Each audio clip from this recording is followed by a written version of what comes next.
సంవత్సరాల అనుభవం ఆంధ్ర, తెలంగాణ, కర్ణాటక, తమిళనాడులో లక్షల మంది నమ్మకమైన కస్టమర్ల సంతోషాలకు నిలయమైన మీ నివాసానికి అందమైన చిరునామా. ఇప్పుడు ఈ సినీ కార్మికుల సమ్మె జరుగుతుంది కదా సార్, దీన్ని మీరు ఎలా చూస్తున్నారు? దీని పరిష్కారం ఏంటి? అంటే ఇదివరకు ఇలాంటి సమస్యలు వచ్చినప్పుడు అండి పెద్దవాళ్ళు చాలామంది ఉండేవారు. ఒక డివిఎస్ రాజు గారు కానీ, ఒక ఎంఎస్ రెడ్డి గారు కానీ, దాసరి గారు, లేకపోతే దాసర్ గారు కానీ, రామానాయుడు గారు కానీ, ఇలాంటి వాళ్ళంతా వచ్చి కూర్చొని పిలిచి పరిష్కారం చేసేవారు. ఇవాళ అట్లా ఎవరు సినిమాలో ఈయన పెద్ద, ఈయన చెప్పిన మాట వినాలనే వాళ్ళు ఎవరు ఏర్పట్ల. అందుకని ఒకరోజు నేనే వేదిక మీద ఆయనతో కూడా చెప్పకుండా చిరంజీవి గారితో అన్నా, నేను ఒక పెద్ద కావాలి, ఇప్పుడు మీరు అన్ని రకాలుగా పెద్దకి అర్హోత్వం మీకు ఉంది, చేయండి అంటే ఆయన వద్దన్నారు, లేదు చేయాల్సిందేనా అన్నాను. మొత్తం మీద ఒప్పుకున్నారు. తర్వాత ఎందుకో ఎక్కడో హర్ట్ అయ్యారు పాపం. హర్ట్ చేశారు, ఎవరో కావాలని చేశారో అట్లా అయిందో తెలియదు.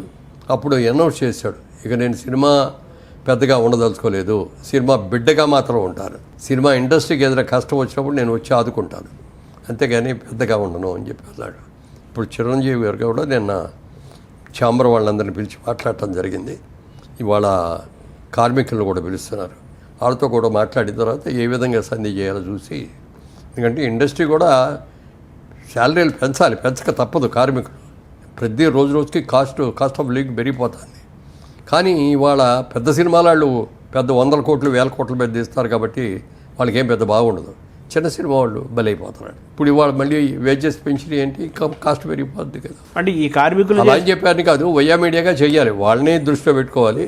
ఇటు ప్రొడక్షన్ కాస్ట్ని కూడా దృష్టిలో పెట్టుకొని వయ్యా మీడియాగా చేసుకొని సాధించుకుంటే. ఇప్పుడు కార్మికులు చేస్తున్న ఈ ఉద్యమం పోరాటంలో న్యాయం ఉందంటారా? ఏమంటారు దీన్ని? తప్పలేదండి. ఇప్పుడు పనిచేసేవాడు అమ్మని కదా అడుగుతావు. అవును, ఆకలేస్తుందంటే అమ్మ దగ్గరికి వెళ్ళి అమ్మ అన్నం పెట్టమంటాం, లేకపోతే భార్య దగ్గరికి వెళ్ళి పెట్టమ్మా అంటాం, లేకపోతే కూతురు దగ్గరికి అమ్మ పోయిన వడ్డించు అంటాం. వాళ్ళు మరి వాళ్ళకున్న కష్టాలకే నిర్మాతలే కదా అడగాల్సింది. వాళ్ళు అడగటం తప్పు కాదు. అలా అని చెప్పి గొంతెంపు కోరికలు కోరకుండా దృష్టి పెట్టుకొని నిర్మాత బాగుండాలి, నిర్మాత బాగుంటేనే ఇండస్ట్రీ బాగుంటుంది అనేది డెఫినెట్గా ప్రతి ఒక్కళ్ళు అనుకోవాలి. అంటే ఇప్పుడు ఆర్టిస్టులు కానీ, టెక్నీషియన్స్ కానీ, మరి కార్మికులు కానీ అందరూ అనుకోవాలి. వాళ్ళు చేస్తున్న డిమాండ్ ప్రకారంగానే పెంచితే చిన్న నిర్మాతకి ఇబ్బంది అవుతుందంటారా? అవుతుంది కదా. ఇప్పుడు పెద్ద సినిమాకి వచ్చే దోరకుడికి ఇప్పటికీ చూస్తే 8 రెట్లు పెరిగినాయండి. అవును, ప్రొడక్షన్ కాస్ట్. అయితే ఇప్పుడు అందరూ అనేది ఏంటంటే, ఇప్పుడు సినిమా ప్రొడక్షన్లో హీరో, డైరెక్టరు, ఇప్పుడు మ్యూజిక్ డైరెక్టర్ కూడా యాడ్ అయిపోయాడు. కోట్లాది రూపాయలు మేజర్ పర్సెంటేజ్ అంతా సినిమా ప్రొడక్షన్ దానికంటే మేజర్ పర్సెంటేజ్ అందులోకి వెళ్ళిపోతుంది కదా. అంతంత తీసుకున్న వాళ్ళు వీళ్ళకి ఇవ్వడానికి ప్రాబ్లం ఏంటనేది కూడా ఒక విమర్శ ఉంటుంది. అయితే ఓ పక్కనేమో హ్యూజ్ రెమ్యూనరేషన్స్ తీసుకుంటూ వెళ్ళిపోతాంటే రోజు కష్టపడే వాళ్ళకి మాకేమొస్తుంది అనేది భావన. అది ప్రొడక్షన్లో మేజర్ షేర్ వాళ్ళదే అవుతుంది కదా, డైరెక్టర్ హీరో అంతే. వాళ్ళిద్దరే మెయిన్. వాళ్ళు కొంత మనం ఇండస్ట్రీ నిలబెట్టుకోవాలి అనేది ఉండి కొంత రీజనబుల్గా వాళ్ళు తగ్గించుకుంటే బాగుంటుంది. ఇప్పుడు వీళ్ళు కూడా నిర్మాతలు కూడా వెళ్ళి వీళ్ళే ఆఫర్ చేసేస్తారు. కాల్ షీట్లు కావాలంటే సార్ మీకు ఎంత ఇస్తామండి మీరు చేయండి అని టెంప్ట్ చేసేస్తారు. డబ్బు ఎవరికి చేయదు.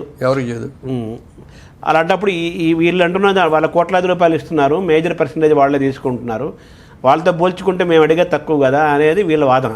నిజమే, అది తప్పేం కాదు. అది ఇప్పుడు ఫెడరేషను, నిర్మాతలు ఇది రెండు ఉన్నాయి కదా, ఈ రెండింటి మధ్య సయోధ్య ఉండాలంటారు. అదే ఫిల్మ్ ఛాంబర్లో మిగిలిన అన్ని విభాగాలు, ఫెడరేషన్ ఇవన్నీ కూడా ఫిల్మ్ ఛాంబర్లో భాగాలి.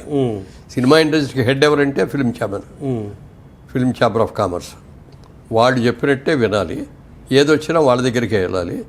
వాళ్ళు కూడా నిర్ణయించలేని పరిస్థితి వస్తే పెద్దల దగ్గరికి వెళ్ళాలి. అలా చిరంజీవి గారు నేను పిలిపించి వీడితో మాట్లాడడం జరిగింది. కార్మికులతో కూడా మాట్లాడతాను. నేను అనుకోవటం ఈ 1 వీక్ లోపల సెటిల్ అయిపోతుంది. మీరేమైనా పాత్ర ఏమైనా పోషిస్తున్నారా ఈ పరిష్కారంలో?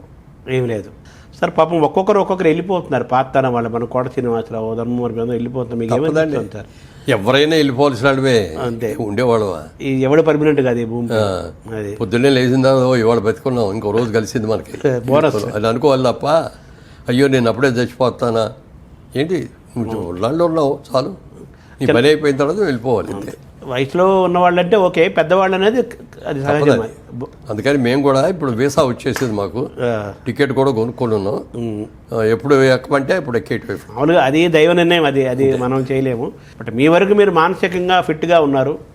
చాలా జ్ఞాపక శక్తి ఉంది, అలాగే కామన్ సెన్స్ ఉంది, లౌక్యం ఉంది, ప్రజెన్స్ ఆఫ్ మైండ్ ఉన్నాయి, అన్నీ ఉన్నాయి కదా. ఇవి కూడా జెనెటిక్గా వచ్చిందంటారా, సాధన ఏమైనా ఉందా మీకు? జెనెటిక్గా వచ్చినాయి. అంటే చిన్నప్పుడు మరి తల్లిదండ్రులు మన గైడ్ చేసే విధంగా ఉంటుంది కదా. అవును. మా అమ్మగారి ఇన్ఫ్లుయెన్స్ ఆమె అది ఎక్కువ చిన్నప్పటి నుంచి. సుమన్ టీవీలో మీ పర్సనల్ అండ్ బిజినెస్ ప్రమోషన్స్ కోసం కింది నెంబర్కి కాంటాక్ట్ చేయండి.